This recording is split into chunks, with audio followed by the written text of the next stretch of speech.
Good evening. My name is David Levy-Thor, and welcome to the third seminar in Ma'avarim in our program on the history of the academia, local history, comparative history, global history. And today with us, Professor Mitchell Ash from the University of Vienna. He is Professor Emeritus of Modern History at the University of Vienna, Austria. He is also a member of the Berlin-Baden-Württemberg Academy of Sciences and Humanities, as well as the European Academy of Sciences and the Arts. Before Vienna, he taught German history and history of science at the University of Iowa. Ash was fellow of the Center of Advanced Study, the Wissenschaft Kolleg in Berlin. He has held visiting professorship and or research appointment at the Freie University of Berlin, University of Göttingen, the Hebrew University of Jerusalem, University of California, Berkeley, Princeton University, and Max Planck Institute for History of Science in Berlin. He is the author and editor of 19 books and more than 160 articles, focusing on sciences and university political, social, and cultural context in the 19th and 20th century. He is currently working on a major research project entitled Scientific and Political Regime Changes in Germany and Austria, 1918, the interwar period, postwar, and 1990. So Professor Mitchell Ash will speak today on why universities, a multifunctional institution in comparative historical perspective. Thank you very much for joining us today, this evening, Professor Ash. And shall we start? Yes, please. Lada Tov and Toda Rabba. I'm very pleased to have been invited to give this presentation. As you will see, it will not be so much a comparative perspective, although I will introduce a few comparative remarks as I go along. Do we have the PowerPoint running? Yes, here we are. Thank you very much. Now I don't see myself anymore, but it doesn't really. Yes, I do. Now I know I have everyone. Thank you very much. I've decided to focus mainly on the United States because that enables me to provide you with some historical background. And I understand that you're interested in the history of some of these issues, but I will get to the present as well towards the end of my talk. As you see, I go back to the beginning. Bereshit is not exactly as it is in the Torah, but in the 18th century. Higher education in the United States begins with colleges for men. And the oldest, as everyone knows, who is even remotely informed about these things, is Harvard College, which was founded in 1636 by a gentleman named John Harvard, which is why it's still called that to this very day. Its purpose at the beginning was to provide general higher education to men with a moral intent, and that is the basic format of colleges in the United States for more than a century onward. The degree offered was Bachelor of Arts from the very beginning, and this is a direct import from the British system of higher education, which at that time only knew of two universities in Oxford and Cambridge, which had colleges at which the men resided. And that is also true in many American colleges, that they have dormitories where the men and now women also reside.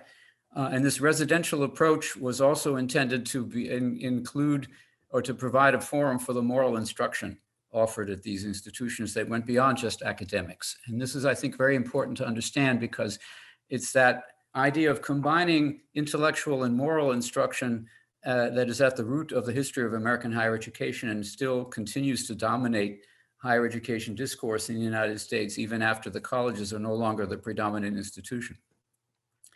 In the 18th century, the first university in the United States was founded, and that was the University of Pennsylvania. Benjamin Franklin, of whom you surely heard, was one of the two founders of that institution already in 1740. He was relatively young at the time. I call this an embodiment of a late Enlightenment approach to higher education. It went beyond the idea of combining intellectual and moral instruction, or to put it another way, it secularized the moral dimension. The purpose was no longer simply to produce men who would have high moral standing and perhaps even go on to become pastors in their hometowns, but were to produce intellectual leaders in the broader sense. Both the Bachelor of Arts and the Bachelor of Science was awarded by the University of Pennsylvania after it added a medical school a few years after its founding. Columbia and Princeton were founded in the same period, also as colleges, and did not yet become universities until the 19th century. Could I have the next slide, please? Sure. Oh, sorry, previous. No, one back. Yes, thank you. And we turn now to the 19th century.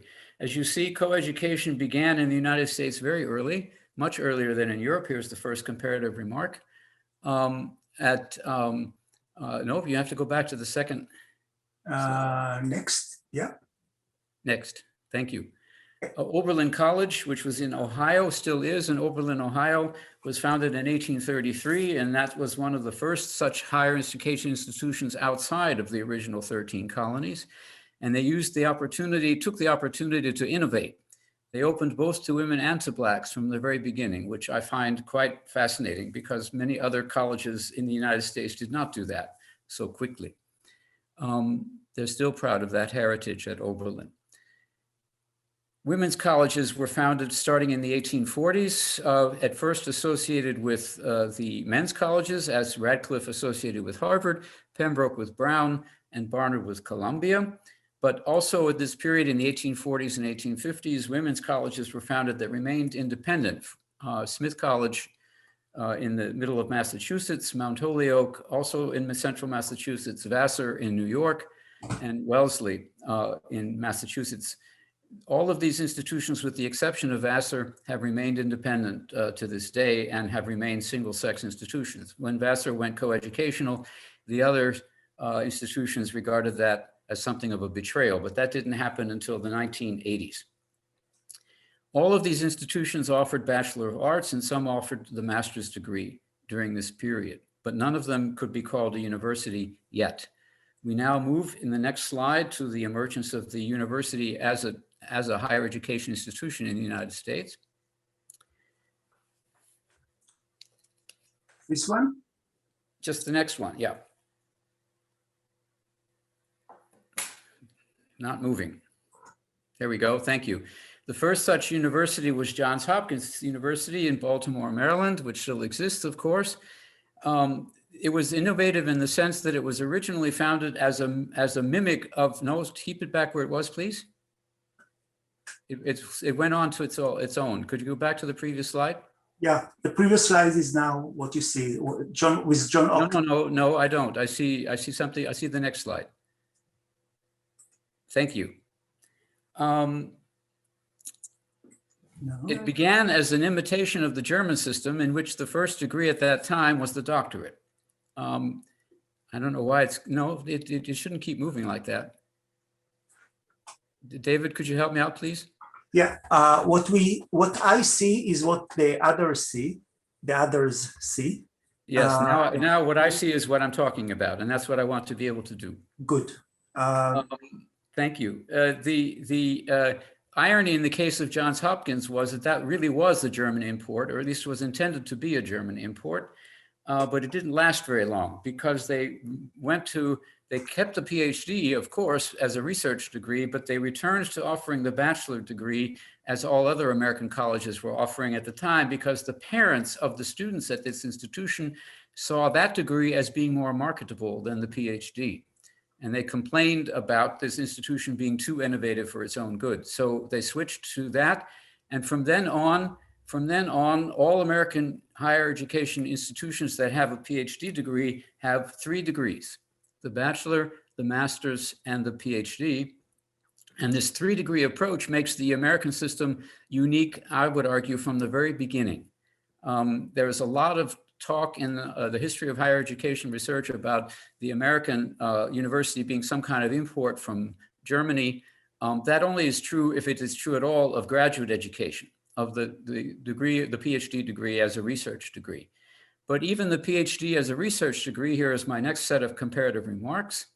was restructured in the United States and was much more highly structured in terms of coursework that had to be done and examinations that had to be passed than it ever was in the German system, at least in the 19th century. All of these systems and degrees have become much more structured over time, as you all know. But I'm speaking now still of the 19th century. And the point here is that this is a hybrid system. You have the import of the German approach of research-based degree added on to the bachelor degree, which is an import from Britain with American modifications. And then there's the third element up to the hybrid mix, and that is the technical universities, beginning with MIT in 1861, which offered a Bachelor of Science in Engineering, the first such institution to do so, and a Doctor of Science. And this model came primarily, I would argue, from France. The Polytechnique, the École Polytechnique, founded in Paris in 1794, was the model for science-based technical education throughout Europe.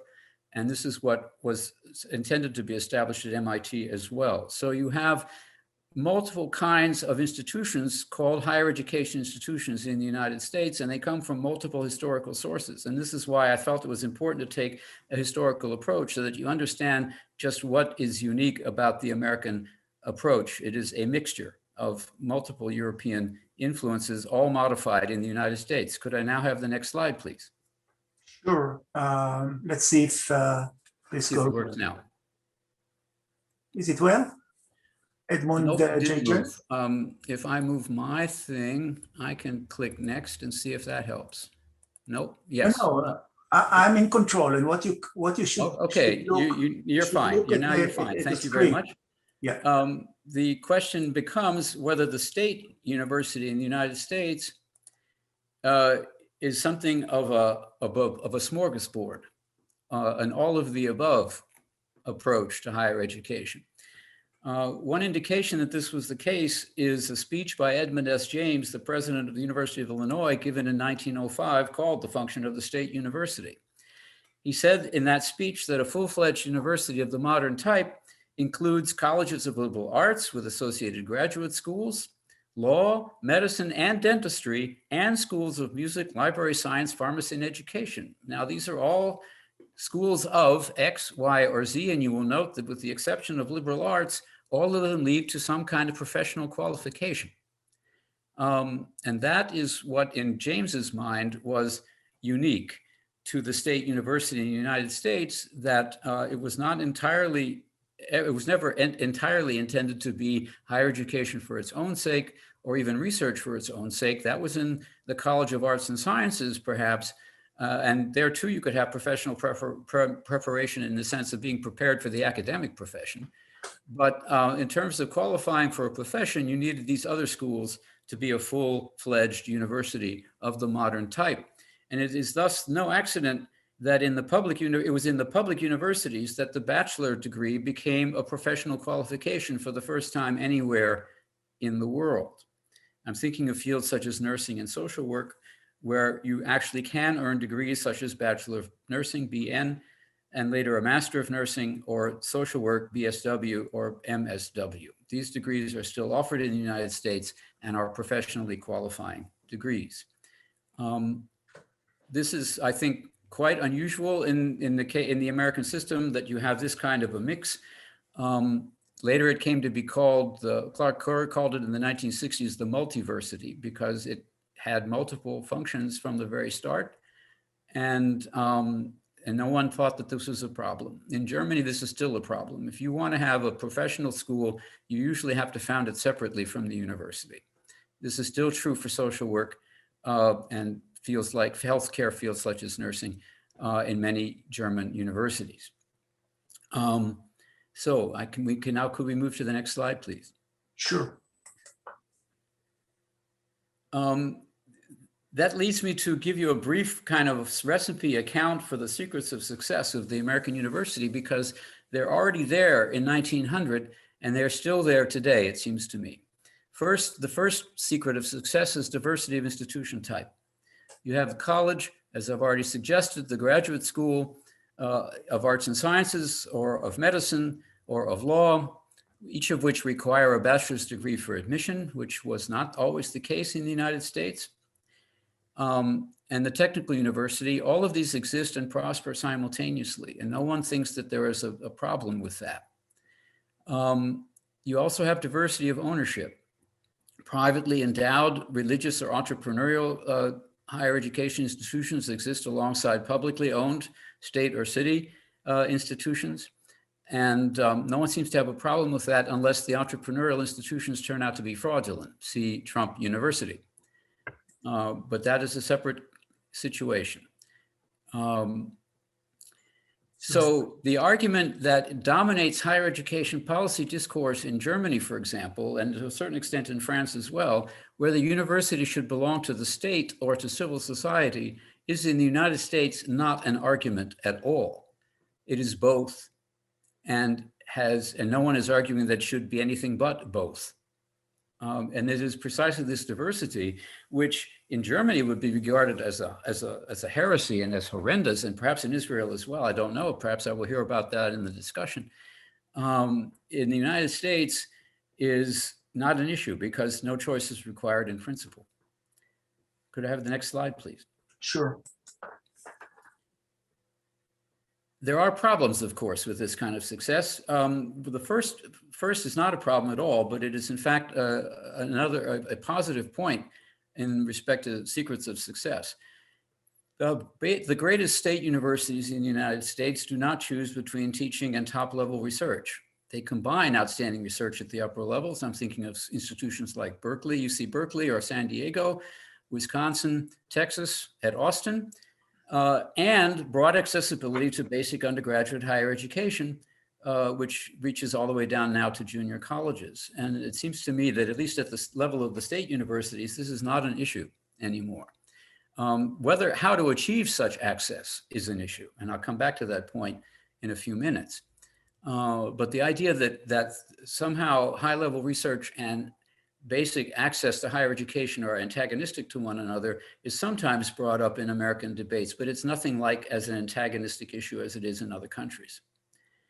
That the organizational diversity of the American university system does create problems of accountability. The private institutions have boards of trustees, which, as the president of Johns Hopkins once put it in a talk many years ago, are responsible to no one at all. Not even to the alumni of the institution, although they have alumni representatives on these boards, but the alumni do not steer or control the institution. It's the board that does that. And that's true of the faculty as well. They also are beholden to the board. That is a very special relationship in American private universities. At Harvard, they're called the Board of Overseers, but they have the same kind of broad plenipotentiary relationship to the rest of the institution. They name the president and so on. In the public system, they're mostly called boards of regents or something similar, appointed often by the governor of the state in question. And those appointments often are experts, but they are also often political appointments. And in those circumstances, you really do have difficulties. The issue of corruption comes up time and again in these relationships. So there are problems of accountability associated with the diversity of the structure of American higher education institutions, and I didn't want to have left them unmentioned. Next slide, please. Here we are. I'm making a big leap now to the post-war period because it is the period after 1945, after the American scientific community had developed its really powerful relationship with the military during the Second World War, that a transition occurred to the American university system as we now know it by creating what I'd like to call the Postwar Research Powerhouse. The classic document in this story is the report by Vannevar Bush, Science, the Endless Frontier, originally written as a report to the President Roosevelt in 1944, but then published in 1945. And it is in this document that Bush, who was the head of the American research, the United States Office of Military Management and Research, I don't want to go into the details of that during the war, wanted to draw the lessons from the successful collaboration of science and the military as lessons for policy in the United States. As he put it quite correctly, the United States had, until the Second World War, no policy for higher education, no national policy for higher education. And it was his view that they should be one. It took quite a while for the Congress of the United States to accept this idea. But in the course of time, the United States government became the leading funder of scientific research in the United States, which it had not been until that time. Until that time, it had been the Carnegie and Rockefeller foundations. So we have a major transition in large-scale funding for research from private organizations to the United States government in various forms. Parallel to that, and I think this is important, that these two developments happen parallel to one another, you have the transition to mass higher education. Instigated by the Servicemen's Readjustment Act of 1944, known in the United States as the GI Bill. This basically granted veterans, whether male or female, the right to higher education and the support, the aid from the United States government to make it possible. That led to an enormous increase in the numbers of students at state and private universities after 1945. Many said that it also led to a great improvement in the maturity level of undergraduates, because many of them had had military service and before they had ever had higher education. Israelis might know about this because many of students in Israeli universities had to do their military service before they went to school. And that's very different from the rather immature younger undergraduates that are common in American colleges. The point in this, for my talk here, is that the threshold to mass higher education, which is 50% of the age group in most studies, was already crossed in 1957 in the United States, far sooner than anywhere else in the world. I'm not even sure that any other country has crossed that threshold up to mass higher education up until this time, but I'm not an expert in that field. Germany's close, but it's not quite at 50%. So the parallel is mass higher education and the research powerhouse emerge at the same time in American history, and I find that quite striking. Next slide, please.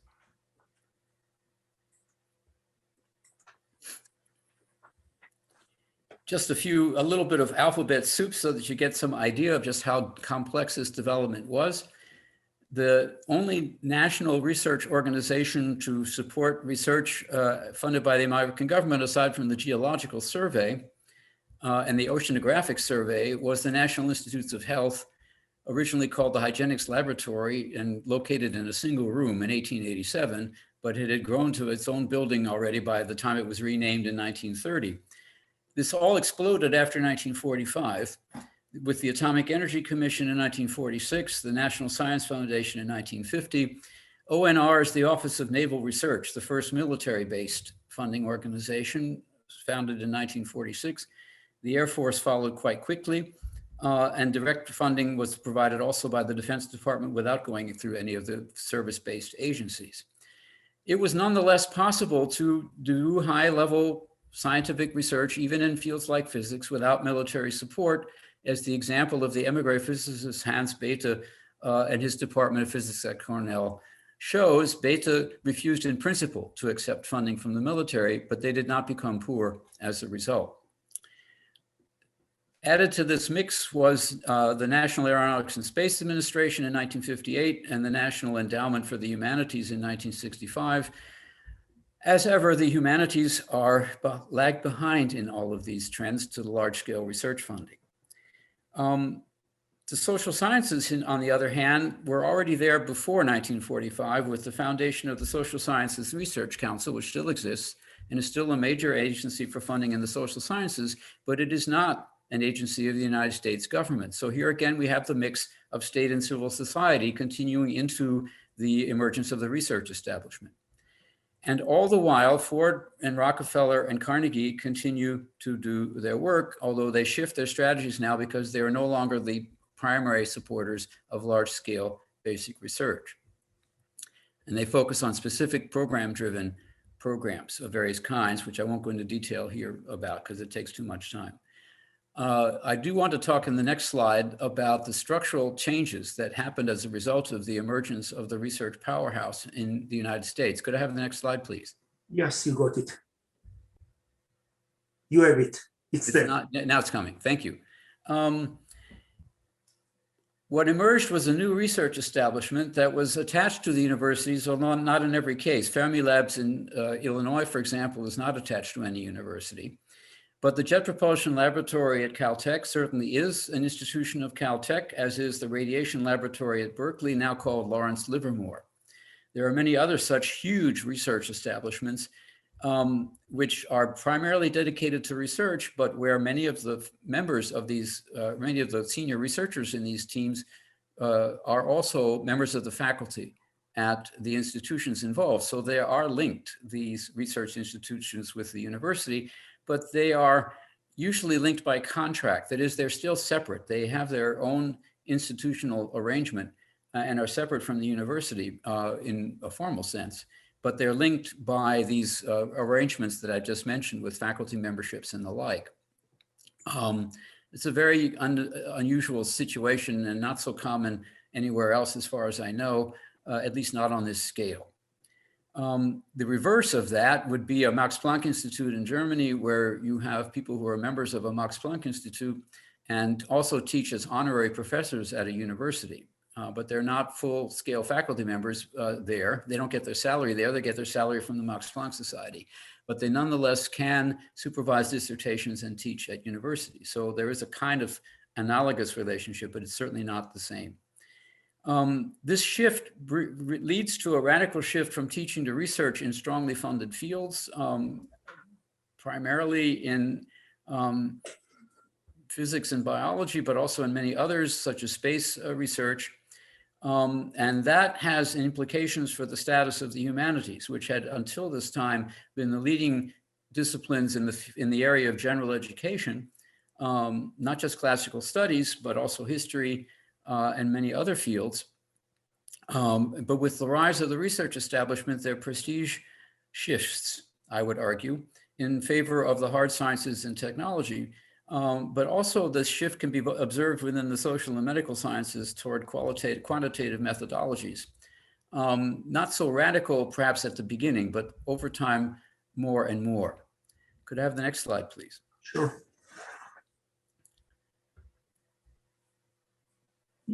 You have it there. I don't yet. Yeah. Trust me, current issues are I can't see it, so I can't go on until I see it. So you have to change in your what you see in your Oh, there we go. Got it. Thank you. Current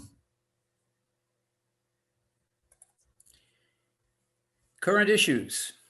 After this transition, I'm going to have to skip over the 1960s because it would simply take too long. But I will simply run through a number of the current issues that are facing higher education in the United States today, many of which were already there before the crisis of 2008, but became accentuated as a result of the 2008 crisis. One of those, and perhaps the most important one, is what Drew Gilpin-Faust, president of Harvard University, called the crisis of purpose in 2009. And she meant precisely the issue of whether the primary purpose of higher education was to teach both undergraduates and future researchers, or to go after the money. She began to see this as two separate purposes, which in her view didn't have to be the case. She herself was a historian, and she believed that you could combine these things. But of course, historians are not famous for bringing in large grants of the kind that motivate physicists and biologists. Parallel to this, I would say, is what I call a crisis of governance. And that is the issue of how to manage what came at that time to be called the entrepreneurial university. University in search of third-party funding as a sign of its strength and resources. Also, of course, for the state universities as a source of employment. We shouldn't sneeze at this. In the institution I taught at before I came to Vienna, the University of Iowa, there was a scandal about some nudity in the art class that was raised by some religious parents who were concerned about their poor children being subjected to these nude models. And the president of the University of Iowa simply intervened by pointing out that the University of Iowa was the third largest employer of the state of Iowa. And suddenly the newspapers decided to not push through the issue anymore. I find this quite interesting. In a lot of states, these relationships are really there. The grant money is not just an issue for the university, but also for society as a whole in these places. But for the university itself, we are, of course, faced ever more with a grant and evaluation-driven institution. Attributing this to neoliberal politics or policies is, of course, not wrong, but it's perhaps not the whole story. And I would like to go into that more in the discussion if people are interested. During this period, it is perhaps not coincidental that as third-party funding became more and more of an issue and something to be sought after, the state governments withdrew their basic funding for research ever more. And that, of course, led to tuition increases. Always approved with regret, but approved nonetheless. And those tuition increases at the state universities made education, higher education, ever less accessible, mainly to the middle classes, who had taken the state universities as a kind of birthright for their children for decades. The student debt crisis is now, as you know, a major political issue in the United States. Joe Biden is being put under pressure by the conservative wing of his, progressive wing of his party to cancel or forgive, as it's called, student debt. I'm talking about cancel culture. You can use it that way too. He is refusing so far to go that far. He is willing to entertain the idea of forgiving part of student debt as far as it's related to federal lending agencies, but maybe not all across the board. And that debate is still going on. But the issue of the squeezed middle class has been around for decades in the United States. This is not exactly new, but the student debt crisis has made it more obvious and visible to a vastly larger number of people. For students from low-income families, access to higher education has always been difficult. The best route to it was through the city-owned institutions like the City University of New York, where the threshold was lower both financially and academically. But that was supplemented by so-called Pell Grants from the federal government, which have been progressively reduced over the years when Republicans were in power faster than when Democrats were. And that has accentuated the issue greatly. Last slide, please, or second to last, sorry. If you could perhaps change it for me. Because I can't, there we go. There. Before and after 2008. Yeah, the next slide, please. Yeah, it's there. Well, I'm not seeing it yet. There it is. Now it is. Thank you. It just took a minute. That's all. No problem.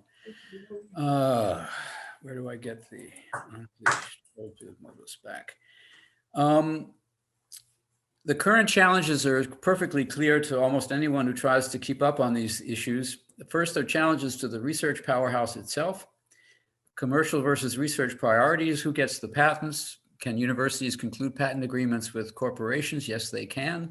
Can individual researchers do that? Yes, they can, but they need university approval.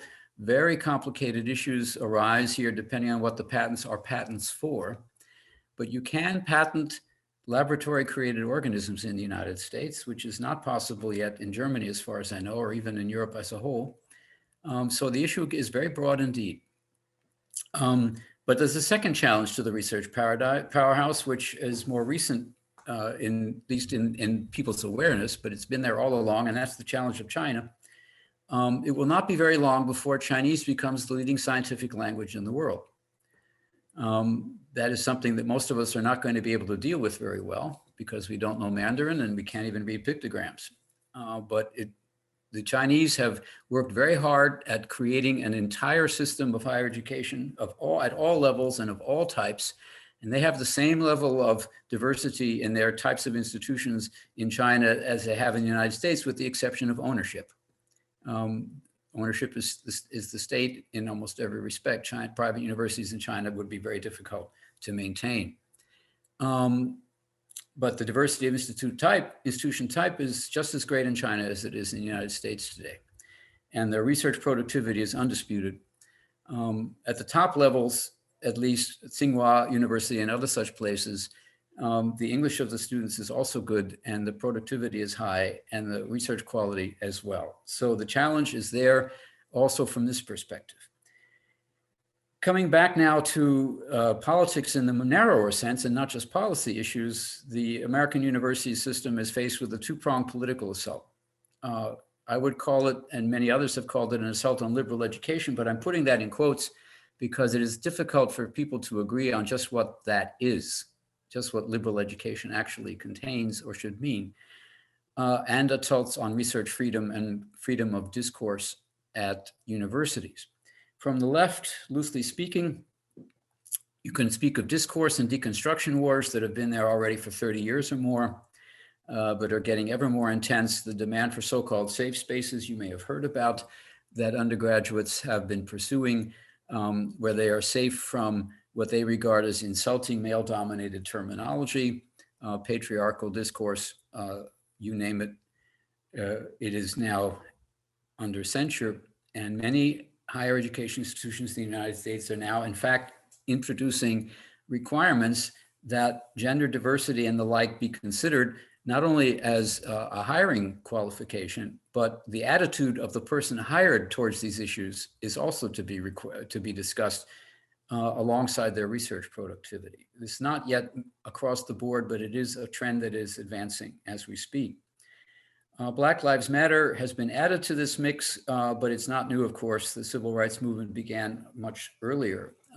What's new is that the Black Lives Matter people are not all Black, they're also white, and they are pushing hard for diversity issues to be predominant in the curriculum and in discourse on higher education institutions. From the right, however, there was a challenge as well, the attack on affirmative action meaning preference for minority students, who is a minority is defined by the administration, in order to achieve more diversity in the student body. This has been challenged in court multiple times, mostly by conservative groups supporting individual students who claim they were discriminated against because they were either white or male. The fate of these issues is not yet firmly decided at the level of the Supreme Court. Many state court cases are pending. At a vaguer level, but a very effective one, there is also an attack going on now against so-called liberal bias. But in this case, we're not talking about liberal education in the sense of the old ideal of liberal arts education, but liberal meaning left bias in higher education. And there are studies being funded by conservative think tanks which allege to prove or support the claim that conservatives are discriminated against in hiring at American social sciences and humanities departments. Whether this is also true of the sciences is another question. Last slide, please. Is there hope? In such a dark perspective, as I outlined in the last slide, it's clear that there are many challenges, but Americans have always liked to say there are no problems, only challenges. So you could take the yes perspective and say American universities, like the American political system, have weathered many crises in the past, and it will weather even this one. And that applies, of course, to the political system as well, the Constitution, I mean, as well as to universities. The diversity of ownership of American universities is very important to remember in this context. Since they're not all owned by not all owned or funded by the states or by the federal government, there's much more flexibility here than there would be in the European system. Those who would argue for pessimism suggest that there is something like a crisis of livable values. They mention, of course, the alternative facts from Kellyanne Conway that you all heard about, I'm sure, and suggest that polarized politics has entered academia and is not likely to be expelled anytime soon. There are indications that students in the undergraduate years now are less able to engage in the basics of critical thinking than it was possible to imagine in earlier years. The social media, of course, contribute to this with their famous bubbles. And the issue there becomes indeed what higher education can do to counteract such a development. But the question I would also want to ask here is, if these values, if these higher education core values are being threatened, one needs to ask, what is this core? Is higher education for higher status and security the purpose of higher education, or is it a goal in itself? Bildung in German, an sich, as a goal, as an end in itself. In the old days, one could pretend, I suggest, that higher education in the sense of German Bildung was an end in itself because you had the status already and didn't need to acquire it. This has long since ceased to be the case. And the practical values that dominate most American students' choice of higher education institution or discipline have long since been predominant. And the issue has always been how to combine these two things, these two purposes. So I would suggest that there is perhaps an ambivalence at the core itself, and it would be more important to pay attention to that than to evoke some sort of core values of higher education, which may in fact not actually be shared by our own students. Thank you very much. Thank you very much, Mitchell. It was an amazing presentation, scope and depth. And I'm very grateful for that. Let's move to the question and answer discussion. I see some signs in the chat. I will ask Snait Gisis to raise a question. Do you want to do it to open your video, Snait, or? Yes, please. Hello, Snait. Nice to see you. If I do see you. We will see you. Okay. Will we? Or just hear you? Okay, I just opened it. I don't know if you can see me. Your picture came and then left again. Okay, how about now? Excellent. Went and come. Go on, speak Yes, out. there you are. Thank you. Okay, hello. Hi. Hi. So I have two questions which are actually related. The first is whether you could elaborate on patterns of employment of faculty in the American university and how they have changed in recent time. And the other one is the resistance of universities to unionizing of both faculty and students. Thank you very much for those excellent questions. The patterns of hiring is a very complex issue. I think it really does depend on the type of institution. So I'm not sure I should go into such detail because it wouldn't permit much more time for other questions. But the diversity has increased. I think it would be fair to say that diversity has increased. Of course, it depends on how you define diversity, whether we mean ethnic diversity, racial diversity, included as ethnic, or gender. And this category has become quite slippery in the discourse. But it's fair to say that you can measure it. The number of female academics at high levels has greatly increased in the last generation. It began already 2 generations ago in the social sciences and humanities, but it is now beginning finally slowly to reach the natural sciences, at least some of them. These are, in some respects, demographic issues. It was a mistake to expect this kind of change to happen quickly. There's a pipeline phenomenon. We all know about the tendency of women to withdraw from the pipeline before they actually get a chance because they feel unable to deal with the dual burden, the so-called dual burden of family and career. This is a well-known phenomenon now. It's not just limited to the United States, but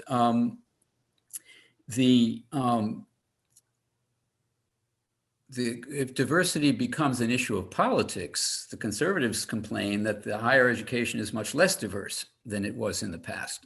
Conservatives have no chance anymore, they say.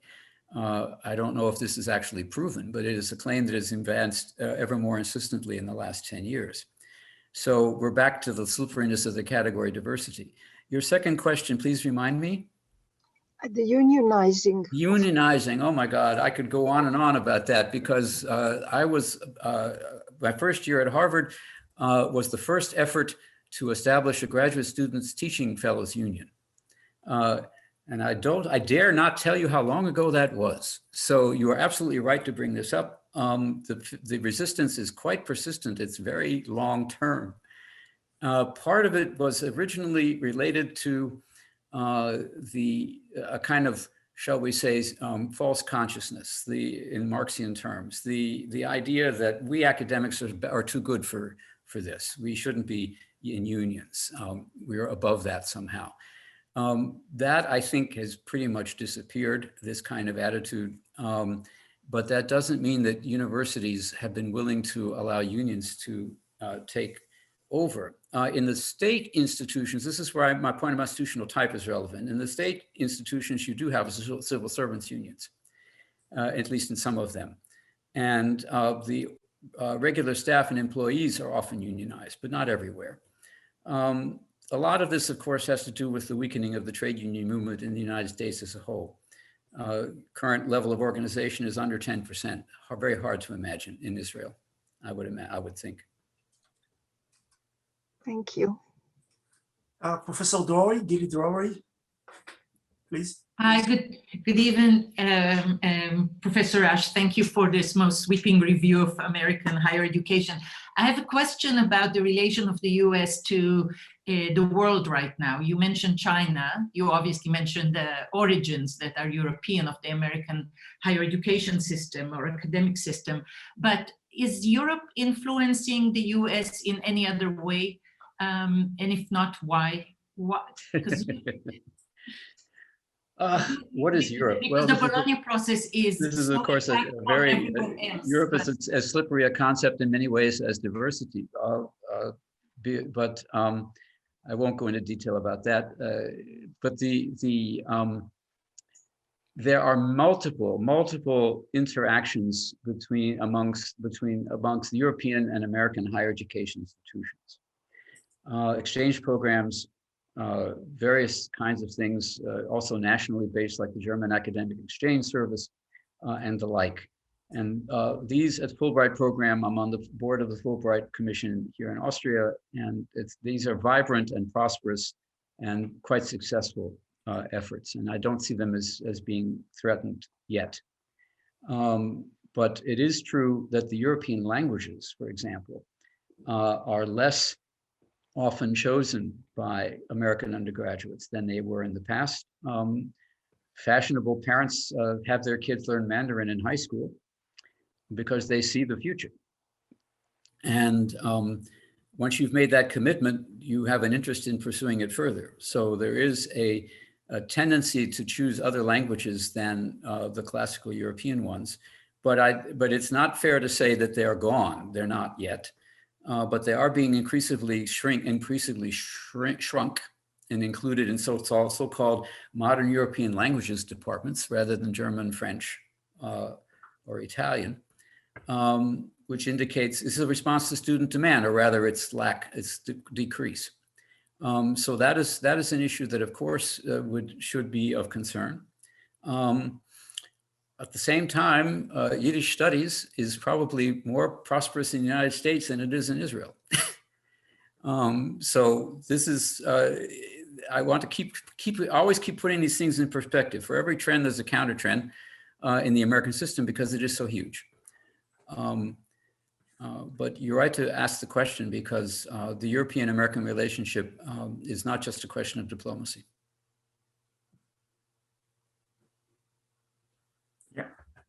Thank you very much. And my turn now. I have so many questions, but I'll start with one. Your last two slides seems to be on the crisis and hope regarding the humanities, while the rest of the lecture was more on systemic processes. And my question to you is that to what extent there is a crisis in the system more generally? Rather than in the humanities and their place in the university. Well, I mentioned the crisis of purpose and the crisis of governments at the very beginning, and those are universal. They're not limited to any one discipline type. Indeed, one could argue that the crisis of governance in particular is directly related to the increasing pressure to bring in third-party funding. And that pressure is is being felt now by social sciences and humanities also, of course, but it was always much heavier on the natural sciences and in medicine. The entire staffs of many departments below the level of professor are supported by third-party funding. And if they don't keep the grants coming in, there's no job for them.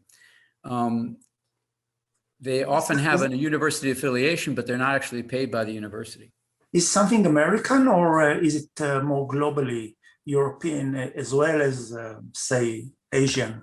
Well, the complex, if I may be allowed to introduce a non-word, the complexification is not unique to the United States. There are multiple kinds of associations with universities in Europe as well, and in Israel, I think also. For younger scholars in particular, but increasingly also for older ones, the issue involved is permanence versus temporary employment.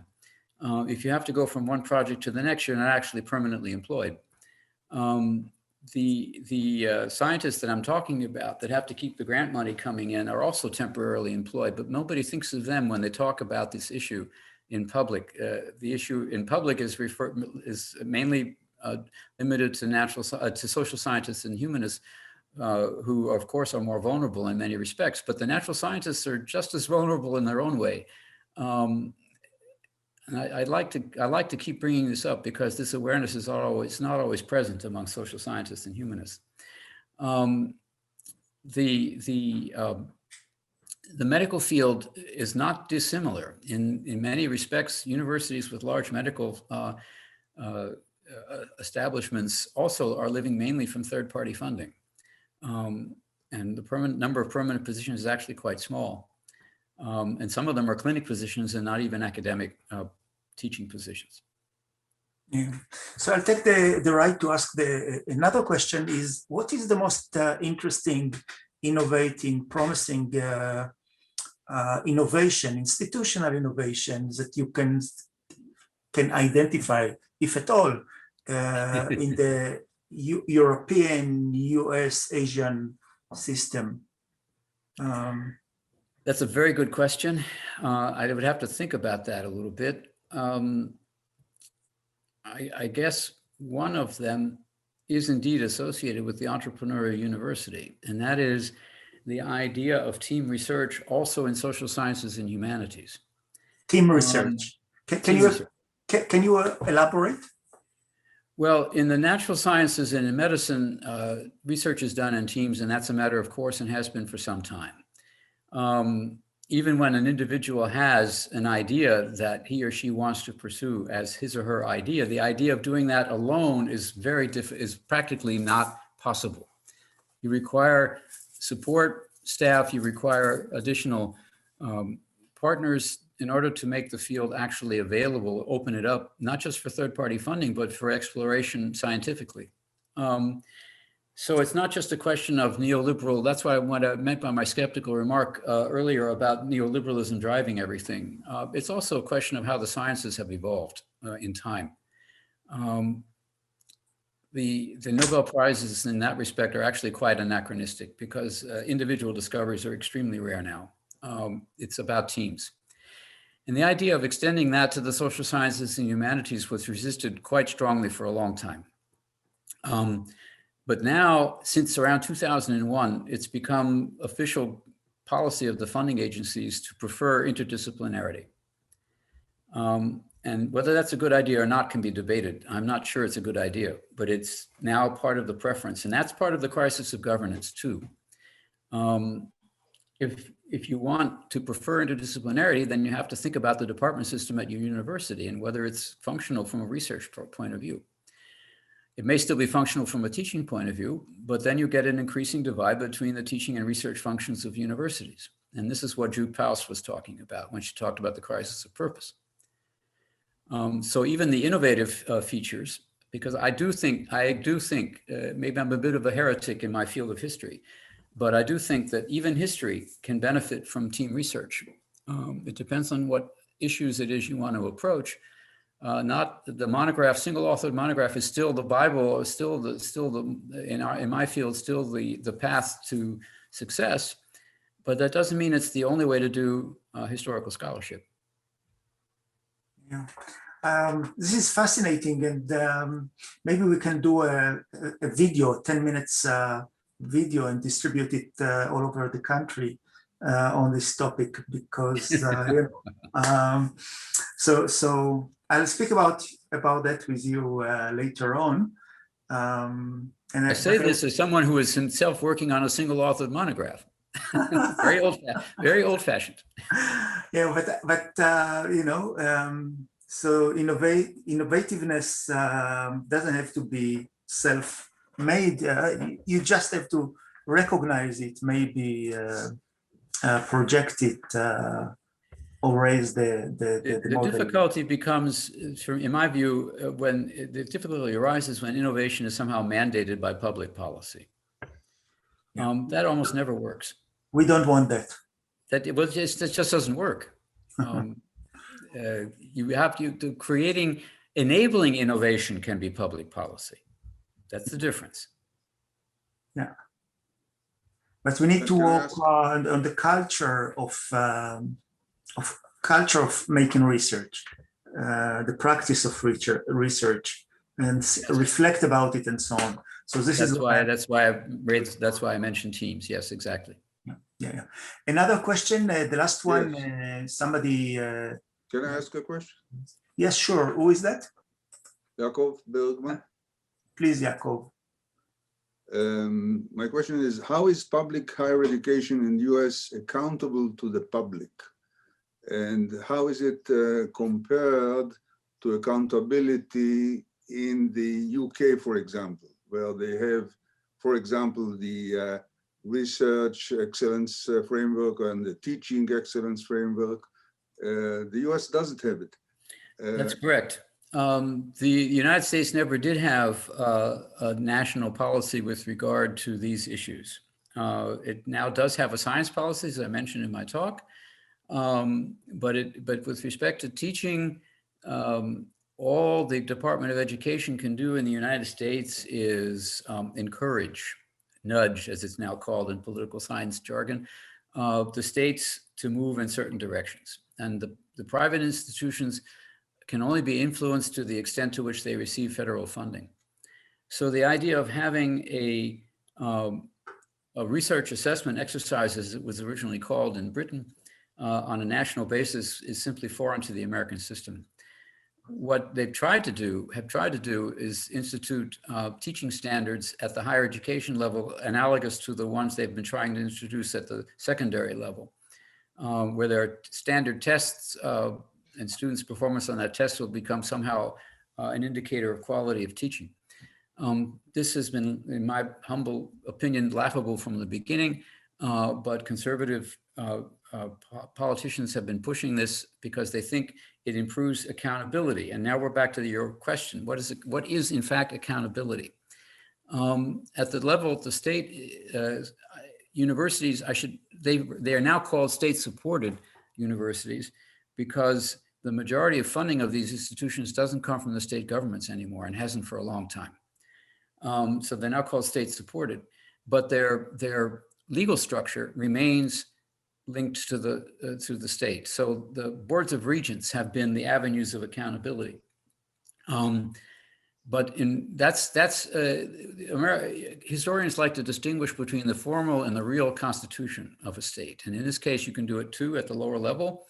The formal constitution is the Board of Regents is the avenue of accountability. In reality, it's the media that are the organs of accountability. There's there's no law or contract that says so, but that's how it works in reality. And the regents also panic, just like the presidents do when scandal is created by the media. And the universities become reactive institutions, although they really don't have to be, as the story I told suggests they don't have to be. But that's how it works in the American system. It's a very informal and difficult to comprehend because there is in fact no national policy for these things. So what keeps the universities, the American universities, excellent the way they are? I mean, is it competition? At the research level, of course, I think it's competition. Yes, it is competition, not only for third-party funding, but simply for reputation. We have to remember the wonderful statement, I believe it was Robert Merton, the sociologist, who said the reputation is the currency of the sciences. And he didn't mean grant money, he meant reputation. And whether, in fact, the people with the best reputation, in fact, get the most grant money is another question entirely. But it is fair to say that reputation is still more important as a determiner of status in the scientific community. How you get that reputation varies widely by field. It's not all peer-reviewed articles, even though the academic politicians would like you to think so. There's more to it than that, but that's a whole nother conversation. The issue of accountability enters into that as well, however. So your question goes further than just the broader issue of the Board of Regents and the media. It also has to do with peer review itself and whether higher education institutions should subordinate themselves to the dictates of peer review to the degree that they do. This is, in fact, a very controversial topic, not only in the United States, but in other places as well, because peer review is indeed, until now, largely insulated from public accountability. Some would say that that's the way it should be, because that's what guarantees the freedom of science. But that point of view is becoming more and more difficult to maintain. Thank you very much, Professor Mitchell. It's time to finish. It was a fascinating talk and make us eager to host you again, and I hope we can do it quite soon. So good evening to you there in Vienna. Keep well. Thank you very much. תודה רבה לך, and thank you for the participants.